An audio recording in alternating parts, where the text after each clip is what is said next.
Well, hey, what's up, everybody? It is beginning to look a lot like Christmas. We've got the Christmas decorations out in the lobby. We've got the Christmas music playing before the service, and it's cold outside. There's a chance of snow. Christmas train is right around the corner. I mean, it is almost here. We're really excited about it. We're going to be talking a little bit more about the Christmas train and how you can get involved in that a little bit later on in the service. So great to have you guys here tonight. So glad you're here. Thanks for taking some of your time to join us this weekend as we continue this series that we started last weekend called My Unforgettable Life. And the way this series kind of got started was that as I was reading through the Gospel of John, which is John's account of his experience with Jesus, the three and a half years that he spent with Jesus, as I kind of came to the end of that book that John wrote, or that letter that John wrote, at the very end you find an interesting verse that got me to thinking about some things. And we looked at it last week. In fact, let's look at it again before we get started today. It says this, it says, "And there were also many other things that Jesus did, which, if they were written one by one, I suppose not even the world itself could contain the books that would be written."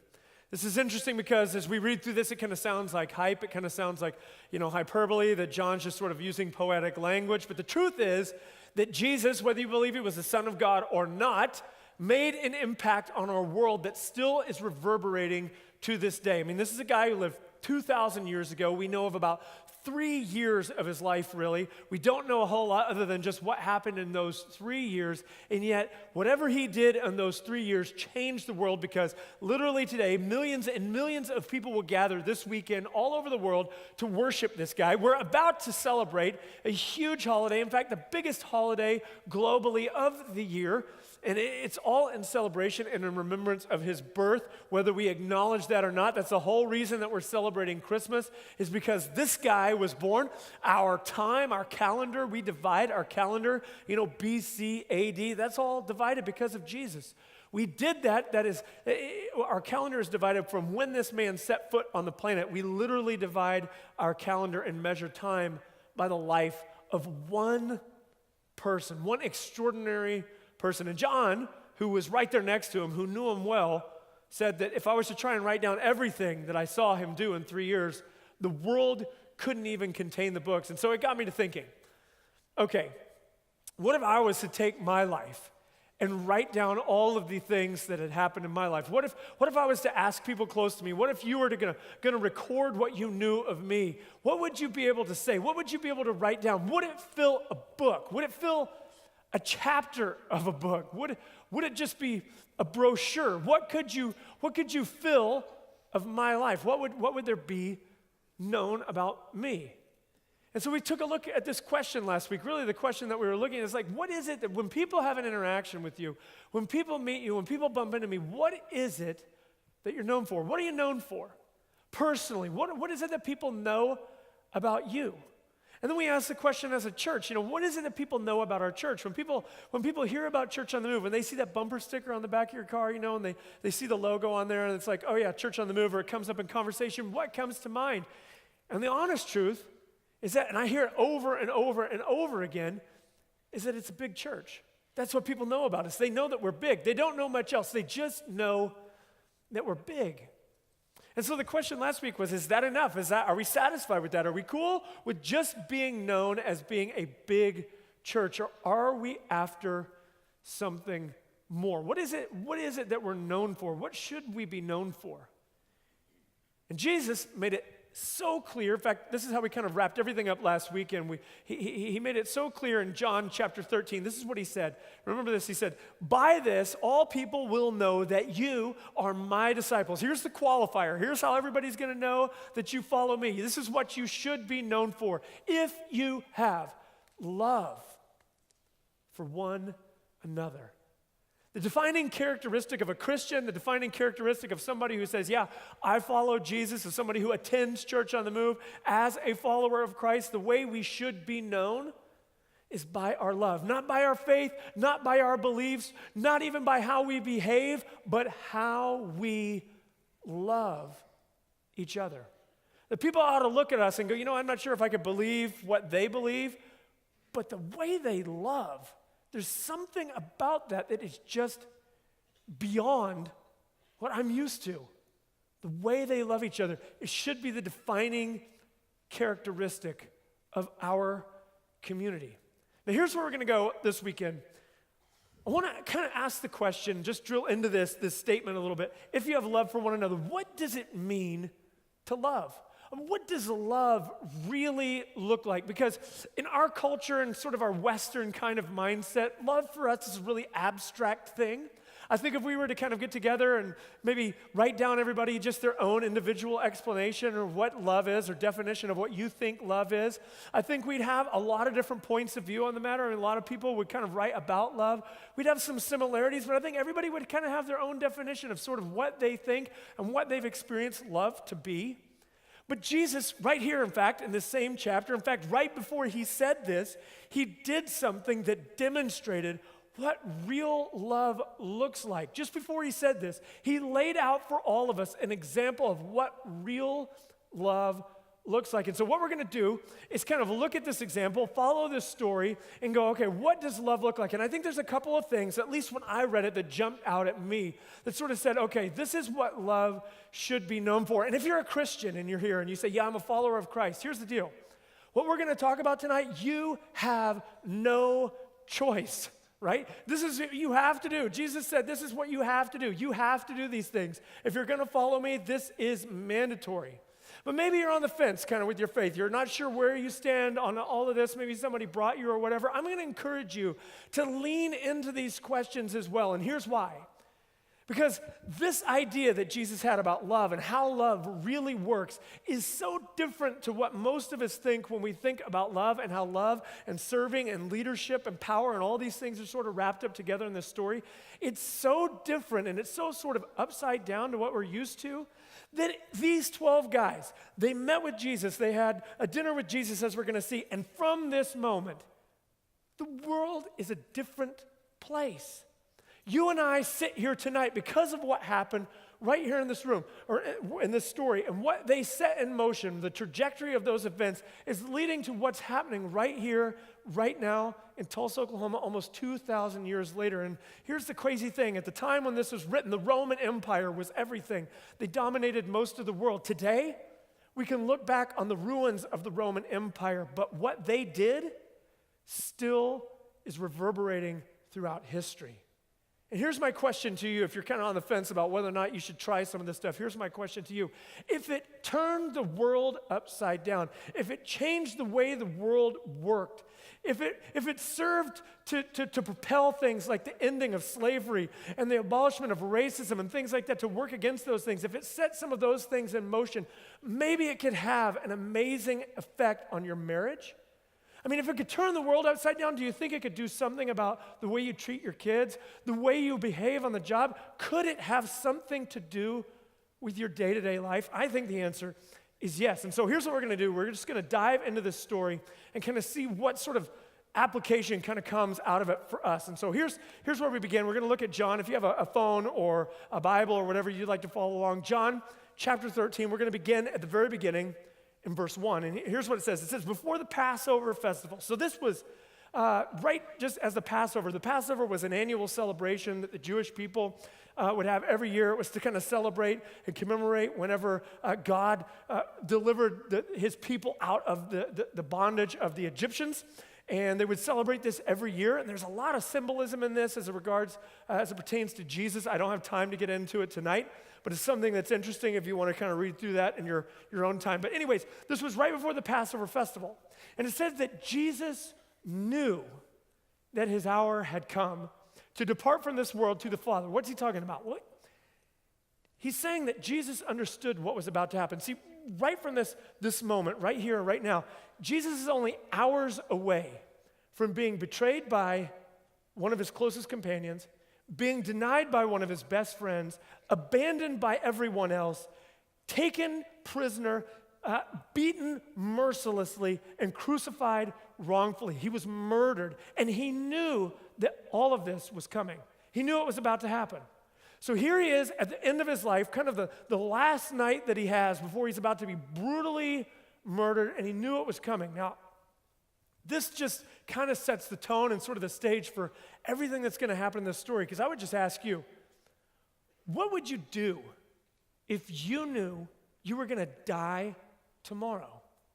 Like if you knew someone was going to murder you tomorrow, if somehow you knew that, if you knew that it was going to happen, what would you do tonight? How would you spend your night? What would it be about? This is amazing because as we look at this, it just kind of shows us what sort of a remarkable person that Jesus was. I don't know about you, but if I knew that I was going to be murdered tomorrow, I mean, the whole night would be about me. I would be like, guys, listen, hey, let me just tell you, tomorrow they're going to kill me, so can someone give me a back rub because I'm a little tense over here. Anybody know a good masseuse maybe? I mean, this is like the last time I would be having the best meal of all meals. I would do whatever I could do to just kind of make that night as pleasant for me as possible. And as we're going to see, Jesus, he doesn't do that. It's amazing. So it says that he, having loved his own who are in the world, he loved them to the end. Here he is at the end. He's coming to the very end of everything that he set out to accomplish, and he's still thinking about them above himself. It's incredible. And then it says this. It says, so he got up from supper, so Passover meal, and in the middle of the meal, he gets up. And it says he laid aside his robe, took a towel, tied it around himself. Next, he poured water into a basin and began to wash his disciples' feet and to dry them with the towel tied around him. We don't get the significance of this because foot washing in our society isn't really anything, but in this world, in this time, this was a huge deal. Feet were kind of like off limits. They were sort of like a dirty, dirty thing. You can imagine these people, they walked around in sandals all the time, and it was dusty and all that dirt, and they didn't get to bathe very often, and so their feet were filthy and disgusting. And so when they would come into a house, it was sort of your job to wash your own feet. In fact, it was against the law for a Hebrew slave for a Hebrew to force his slave or her slave to wash his friends or his own feet. It was just something that you couldn't even make a slave do, let alone someone that you respected. Remember, some of you might remember when John the Baptist was talking about Jesus and he was preaching about Jesus. Do you remember when he said that there's somebody coming after me whose sandals I'm not even worthy to untie? When he said that, he's talking about feet. Again, it's this idea that like the touching of the feet for whatever reason in this culture was something that you just didn't do. It was like reserved for the lowest of the low. It was like the worst possible job that you could have was to touch someone's feet. You just did not do it. And a rabbi, he certainly would not wash his disciples' feet. Occasionally, as an act of like great honor, would a disciple wash his rabbi's feet, his master's feet. That might happen every once in a while under a very special circumstance, but it never happened where a rabbi would wash his disciples' feet. And yet that's exactly what Jesus is doing. Again, on this night of all nights, if ever he had an excuse to be a little bit selfish, if ever he had an excuse to say, maybe I might make tonight about me, maybe it's kind of, guys, can we just focus on me for tonight because, I'm going to be brutally executed tomorrow, so maybe we might just make this one about me. He doesn't do that. And the night of all nights, he takes a moment to humble himself, to put himself in the lowest of the low position. And then look at this. It says this. I want to focus on just this one phrase. It says, he laid aside his robe and took a towel. He laid aside his robe and he took a towel. He laid aside and he took. And this kind of starts to sort of unpack for us the first idea, the first challenge of what love truly looks like. Because love always involves laying something down of your own and picking up something else that belongs to someone else. Taking up someone else's cause, as it were. Laying something down that belongs to you, your time, your ego, your money. It involves laying something down and picking something else up. This is what love is. It's laying something down and picking something up. Those of you who are married and you've stood at an altar and you've said, I do. Do you know what you're doing when you stand there at that altar? You're laying something down and you're picking something up. You're saying, you know what? I'm laying down all of my options, all of my other relationship opportunities. I'm giving up all opportunity to be romantically involved with anybody else. I'm setting that aside. I'm saying, no longer am I going to do that anymore. I'm committing myself completely to you for better or for worse. I'm picking up your cause. Yeah, I get the happiness and the joy that this relationship brings, but I also get the struggle and the burden that comes with it. And if you're married, you know exactly what I'm talking about, because marriage is wonderful, but there's also a struggle to it. Any relationship is that way. There's always a struggle and a burden to it. And what you're saying is, I lay down my options and I'm picking up your cause. I'm throwing in my lot with you because I love you. That's what love is all about. It's laying something down and picking something up. This is why God defines marriage in this box. He's saying if you're gonna be in a relationship, a long-term, lasting relationship, you need to be married. Some of you're in a relationship with someone and you're living together, but you're not married, and you feel like you've made this commitment, but here's the deal, not really. Because until you've stood and you've said, I'm willing to lay something down in order to pick something else up, that's what real love looks like. It says, I'm giving up all of my other options. And if you're in a relationship with someone who refuses to lay down all of their other options, I just would challenge you, ask the question, do they really love you if they're not willing to lay down all of their other options and pick up what it means to be in a relationship with you? Because that's what love does. It lays something down and it picks something else up. If you're a parent, you understand this perfectly. I mean, you may not have signed up for it or whatever because, being a parent is kind of forced on you, but you lay something down, all right? You lay down sleep. You lay down time. You lay down so many of your entertainment options like you used to be able to do. Your freedom of choice to go here and to go there and do what you want when you want.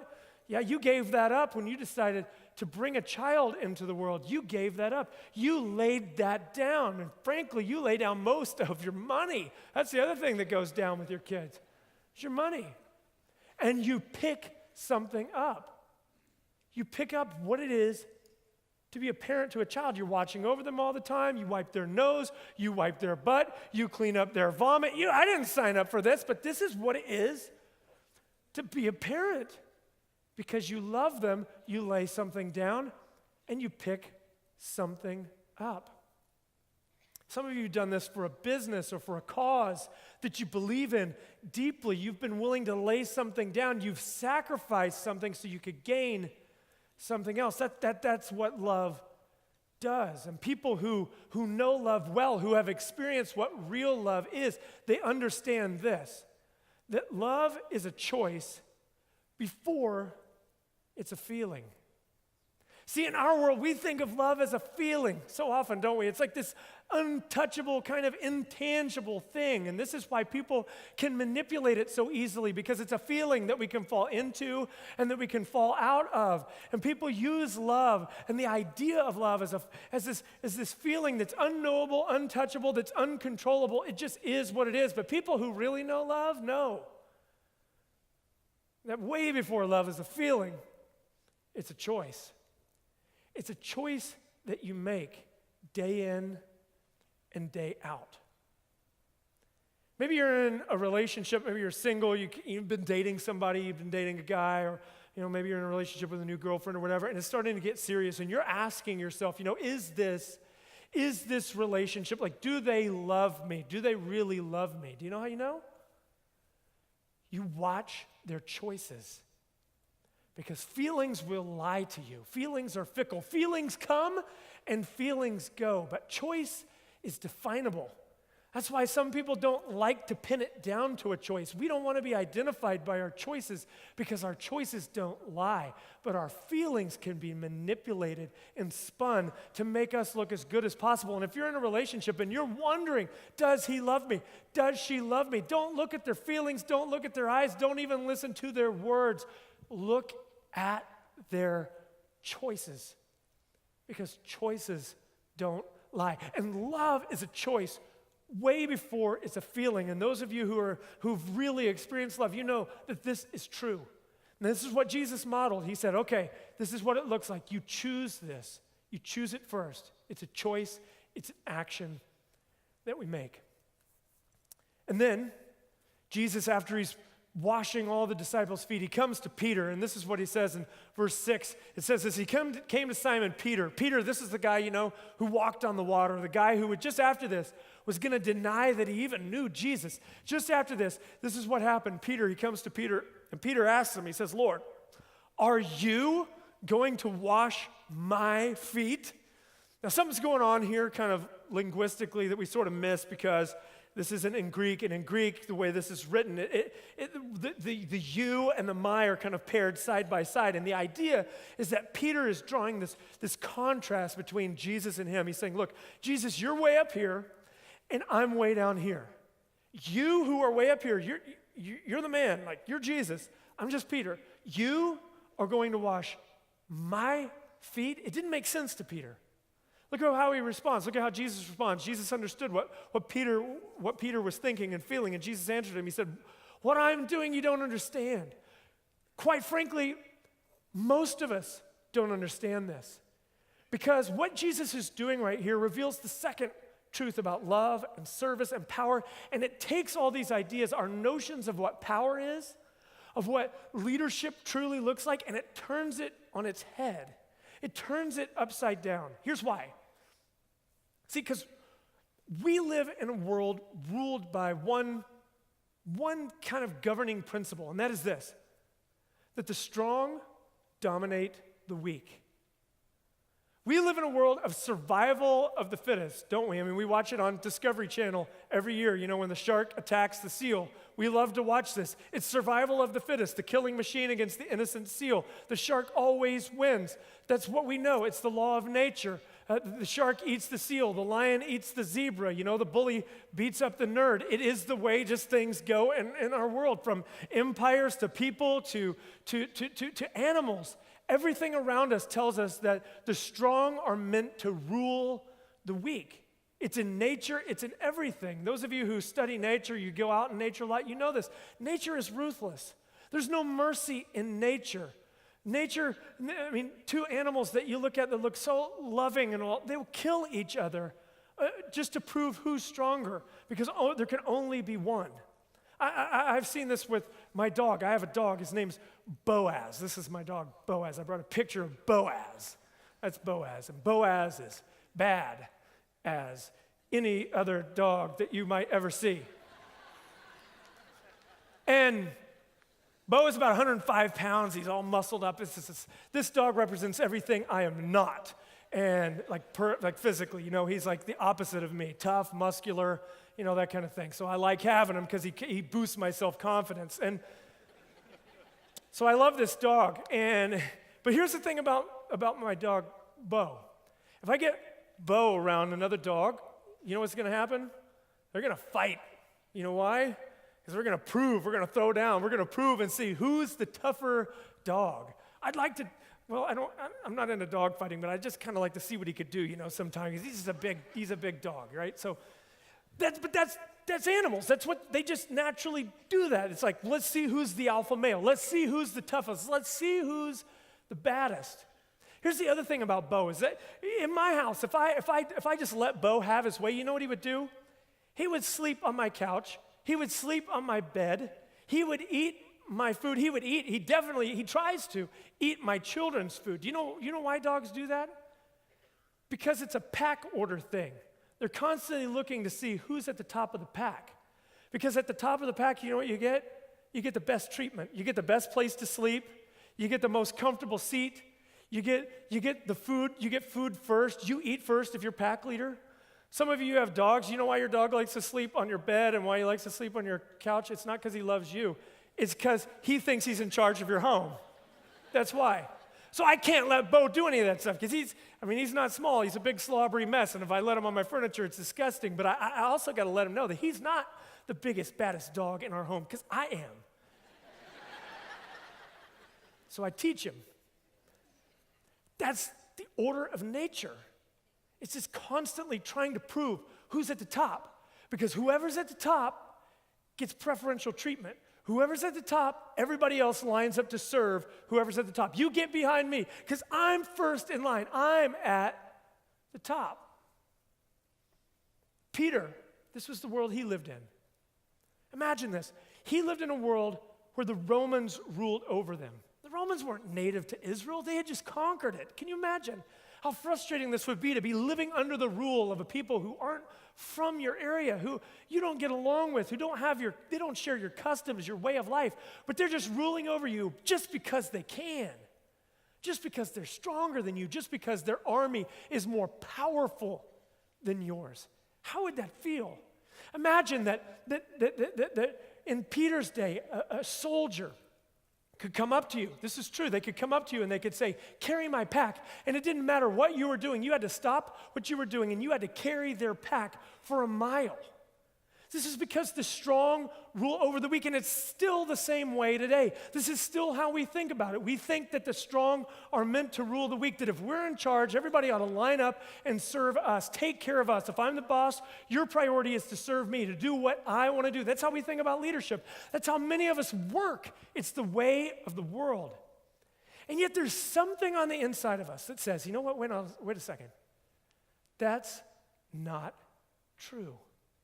There's something that's repulsive about that the strong would just rule the weak just because they could. And 2,000 years ago, there was a Jewish rabbi who came along and he said, you know what? If a soldier asks you to carry his pack 1 mile, you know what you ought to do? Carry it 2. Go the extra mile. That's where the phrase comes from. It started with Jesus. He turned our ideas of power upside down. Look at what he said. He said, when Jesus had washed their feet and put on his robe, he reclined again. So he's done washing everybody's feet. And he says, look, do you know what I've done for you? Are you getting this? Are you paying attention to this? He said, you call me teacher and Lord. He's saying, look, you're calling me the boss. You're saying, hey, I'm up here, you're down here. That's true. I'm the one who's raised people from the dead. I'm the one who's walking on water. I get it. I'm the master, okay? That's okay. And he says, this is well said, for I am in charge of you. There is order. There is a master and there is a servant. He's not saying there shouldn't be masters and there shouldn't be servants. He's saying, yeah, that's the way things are. But then he turns it around and look what he says. He says, so if I, your Lord, your teacher, your boss, if I'm the one who's in charge, if I'm the most powerful, if I have washed your feet, you also ought to wash one another's feet. For I have given you an example. You also should do just as I have done for you. Jesus turns our ideas, our notions of power upside down. Because we think that if you're in charge, if you're the most powerful, that everybody ought to line up to serve you. That if you're the strongest, you should be the first one served. And Jesus said, no. If you're the most powerful, you should be the first one to serve. Because here's the deal. Real power doesn't have to flex its muscles. Real power, real courage is willing to humble itself, is willing to be vulnerable. See, many of us, guys, this would change our homes. The whole dynamic of your home would change if you would just adopt this principle in your home. Instead of insisting when you come home that everybody serve you, if you would walk in the door and go, what can I do to serve? It would change your home. It would change your marriage. It would change everything. But it doesn't feel natural to us because everything else in our world says, no. Let the strong rule over the weak. And it feels like weakness to us to serve. It feels embarrassing. It feels like something we shouldn't do, something that's beneath us. Because serving like this requires vulnerability and humility, and we feel like vulnerability is weakness, that if we make ourselves vulnerable like this, if we get down on somebody's feet, that we'll look weak and that they'll take advantage of us. But you know what? Vulnerability is actually strength. It's actually courage. It's just disguised. You know why? Because it takes more courage to step onto a battlefield unarmed than it does to drive out in a tank. When you hide behind your power, you're actually weaker. Those of us who are stronger understand that they can step out unarmed and say, here I am, come get me. Because my power doesn't lie with you in the first place. See, Jesus wasn't worried about what they thought of him because they didn't have his power to begin with. His power wasn't in them or what they thought of him. His power came from a different place. So it didn't matter how he looked to them. He was just vulnerable enough and humble enough to serve. What if we tried this in our lives? What if we started serving each other first? What if when we found ourselves in positions of power, be it on the job or be it at home, if we said, you know what, instead of leveraging my power to get other people to serve me, I'm going to leverage my power to serve others. What would happen? I have 5 kids. The 3 oldest are 12, 10, and 9, so they're pretty close in age. And if you have kids close in age, I don't know if your kids are like my kids fight. They fight a lot. They argue a lot. Something's always wrong with one of them. They're always upset at the other. It's just the nature of it. It just kind of rotates around. Who's mad at who right now, whatever. This is just what it is to have children. A couple of weeks ago, I was talking through this story on the way to school with my kids. We go through this story, and I'm sharing this story with them, and I come to the end, and I ask them, so what if we tried this? What if you guys decided to serve each other instead of trying to prove that you're right all the time? What would happen? And I didn't give them any hints. I just said, what would happen? You know what their answer was? There would be less fights. All 3 of them said, we would fight less with each other. And then I pleaded with them, then please do this. Please try this. What would happen in your home? What would happen in your business? What would happen in your marriage if you decided to stop seeking to be served and you said, I'm just going to start serving? I'm not going to wait till they deserve it.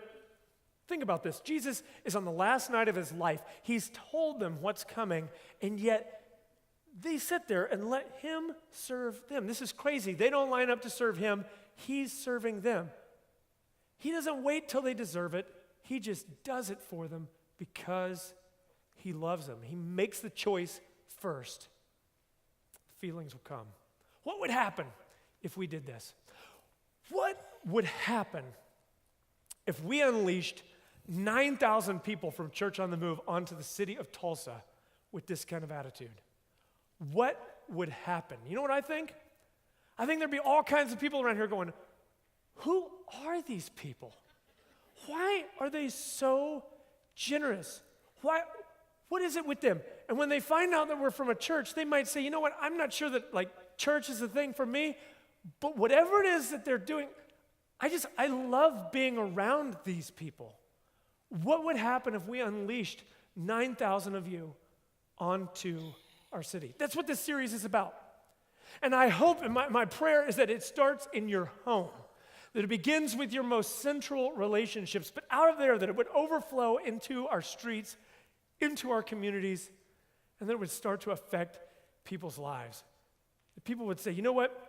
Those people know Jesus. They have been with Jesus. They would know us because we love like nobody else loves.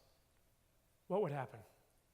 So this is what we're doing in this series. And last week we talked about it. We kind of laid out 3 sort of focuses, 3 initiatives. I'm going to review them real quick. Love, serve, and give. This is what we talked about last week. We said that we're going to love our community by serving at Christmas train. Guys, I said this last week, but I'll say it again. 60,000 people pass through Dry Gulch. Many of them don't know Christ. Why would you not want to serve?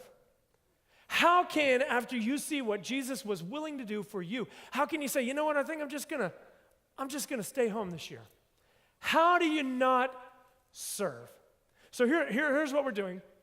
We need 350 volunteers for 17 nights to make this thing go. We're gonna wow the northeastern part of Oklahoma with the love and generosity of Jesus when people come out there. We're going to be so friendly, it's not even going to be funny. People are just going to be amazed at how much we love and care for them. And so we're asking people to volunteer. Of course, so many of you volunteer every year. If you want to volunteer, you can go to christmastrain.com/volunteer, or this might be easier for you, just come to the volunteer rally tomorrow night at 6 p.m. It's right here in this room.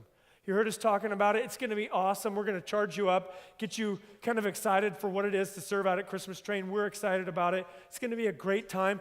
Be here tomorrow night, whether you have signed up or not. But be here for our volunteer rally so that we can love on the people of Northeast Oklahoma at the Christmas Train. And then we're going to serve through sections serving opportunities. And so many of our sections in fact, all of our sections are doing sections serving opportunities. And if you got that card in the seat back in front of you, or if your section leader passed it out, then you know what your section serving opportunity is. But let me just say this. All of our sections are doing different things. In fact, we have many sections that are serving in schools, in different places. We have one section that's writing letters to soldiers. I think that's so cool.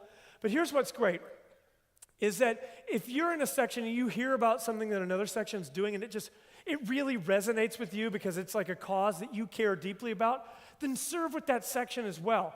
You don't have to belong to a section to serve with it. So if you hear about something that somebody else is doing and you want to be a part of it, be a part of it. Just don't sit back and do nothing because you couldn't connect or you weren't available to serve at the time that your section was serving. So get plugged into one of your section serving opportunities. And then lastly, as Angie said earlier, we're giving to local and international charities. And again, on that card are the different charities that we're supporting. Here's the local charities that we're supporting: Crisis Pregnancy Outreach, Laura Dester Children's Center, Community Food Bank of Eastern Oklahoma, Stand in the Gap, Cooper Elementary School. Cooper is just 3 miles from here.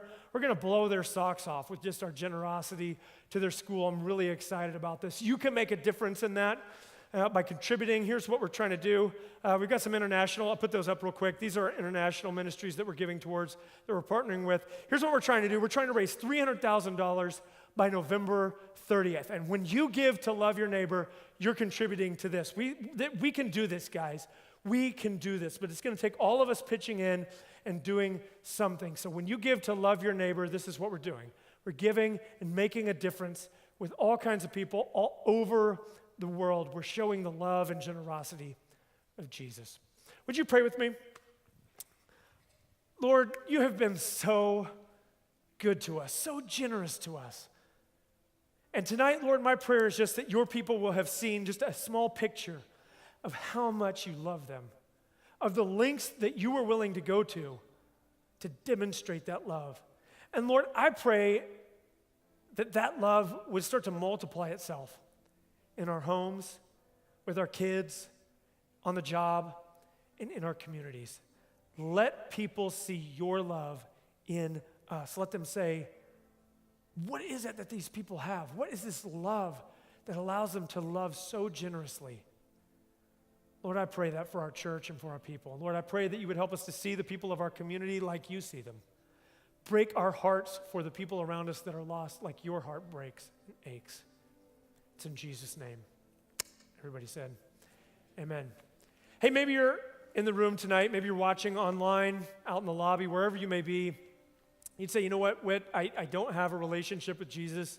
I've never made him the Lord of my life. Here's how we define that at Church on the Move. We say that a real, authentic relationship with Jesus always results in real life change. And maybe you said a prayer, or maybe you got baptized at a certain point in your life, but you would not be able to say that your life is different, that anything's really different about you. Here's what we're going to do. We're going to pray something I just call the believer's prayer together. This is what is laid out in the scripture for how you begin a walk with Christ. So I'm just going to invite everybody online here in the room to pray with me. Repeat after me if you would. Dear Heavenly Father, thank you for sending Jesus to die in my place, to pay for my sins. I thank you that you raised him from the dead, and that when he was raised, you raised me up with him.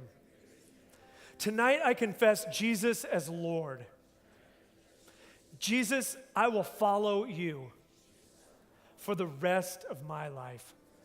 It's in Jesus' name I pray. Amen. Hey, if you prayed that prayer, whether for the first time or maybe for the first time in a long time, right outside these doors is a room we have called our baptism room. And Jesus said that if you're going to follow me, he said that one of the first steps you need to take is you need to be baptized. Baptism isn't what saves you. It's really just a symbol. You going under the water is the old you kind of dying and being left there, and the new you comes up. But it's something that Jesus said that if you won't do this, you won't be able to do any of the rest of the stuff that I'm going to ask you to do. And part of being a Christian is, really all of being a Christian is following Jesus. That's what it's all about. So that's why we say, will you follow Jesus in being water baptized? After the close of the service, there's a room over here. It's just called our baptism room. Jump over there. We've got friends in there, people that would love to spend time with you, pray with you, and show you how to be baptized. We've got shorts, shirts, everything you're going to need to be baptized tonight and get you back to normal so you can go out to dinner, hang out with your friends, whatever it is you've got planned for the rest of the night. So stand to your feet. May the Lord bless you and keep you. The Lord make his face to shine upon you and be gracious to you. The Lord lift up his countenance upon you and give you peace. God bless you guys. You're dismissed. See you next week.